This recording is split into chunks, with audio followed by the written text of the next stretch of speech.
owner of OnlyFans has collected a $500 million windfall over the past 2 years from the booming popularity of the platform for adult workers and celebrities to sell content directly to their followers. The dividend payments to Leo Radvinsky, a Ukrainian-American and internet entrepreneur, were disclosed by the UK-based company on Thursday as it unveiled a seven-fold surge in profits.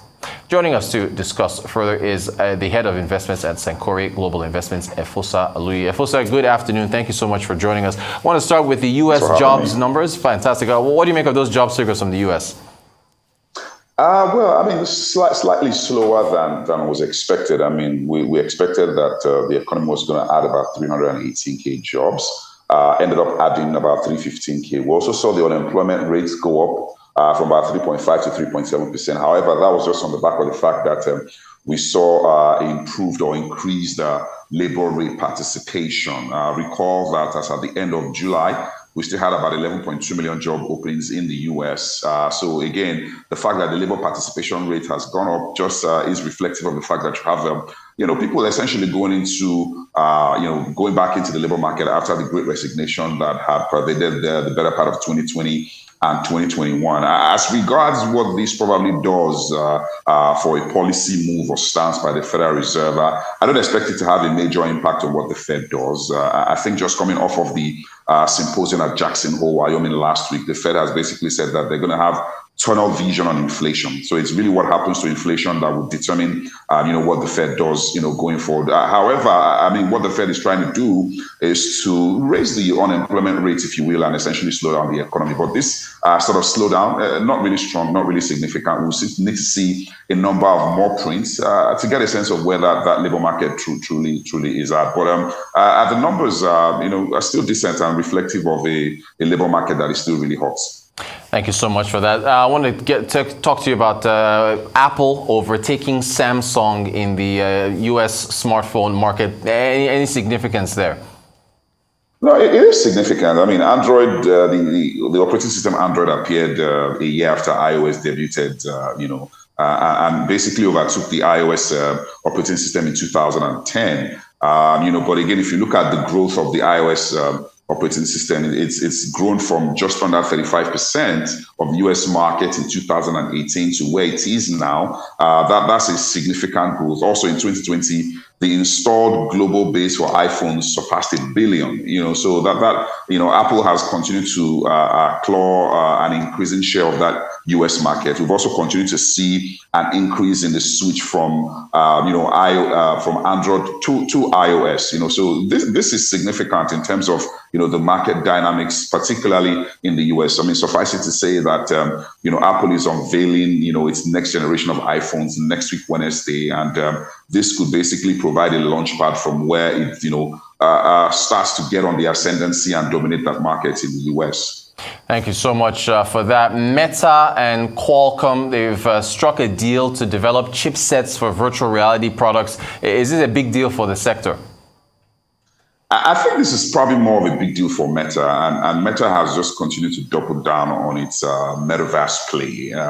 So for Meta, that's the next big thing, really. The whole augmented reality, artificial intelligence, and all of that. So this deal with Qualcomm again is in furtherance of Meta's belief that the metaverse really is the future. So it really remains to be seen. There are divergent opinions as to how things can play out with the metaverse, but this is turning out to be a really big bet, for Meta. All right. And what do you make of Microsoft's $75 billion acquisition of Activision Blizzard coming under a possible probe in the UK from the Competition Markets Authority? Microsoft certainly isn't a stranger to these sorts of antitrust probes, really. Microsoft essentially went into that acquisition with Activision, mooted that idea early on last year.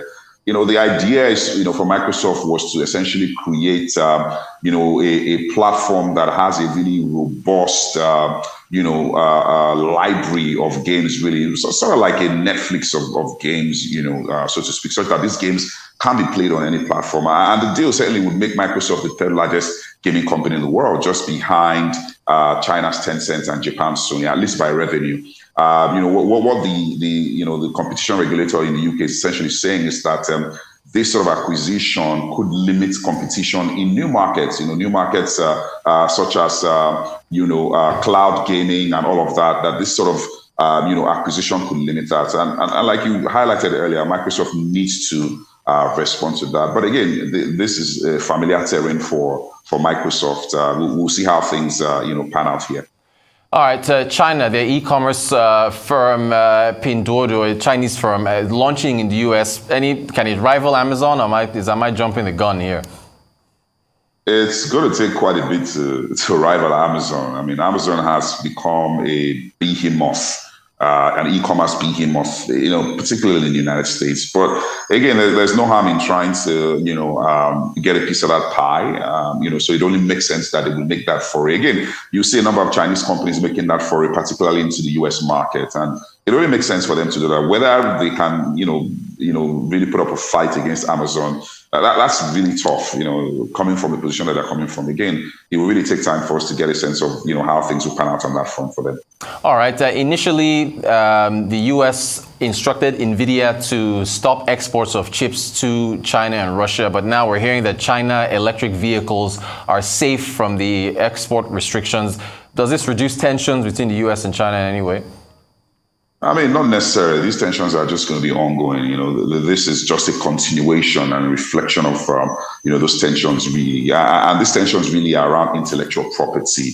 And that's the reason the US has done what it's done in terms of, banning those export of chips to China. It really is about intellectual property. And the tensions really will continue. The battle for, that AI supremacy will continue to be on the forefront. So I would expect, more moves, more pronouncements on either side, really, to try and limit the growth or limit the potential and competitive edge of one another in this race for AI supremacy. All right. And finally, India, it looks like they're speeding up approvals for electronics. It's been said it will benefit possibly Samsung and Apple. What do you make of that development?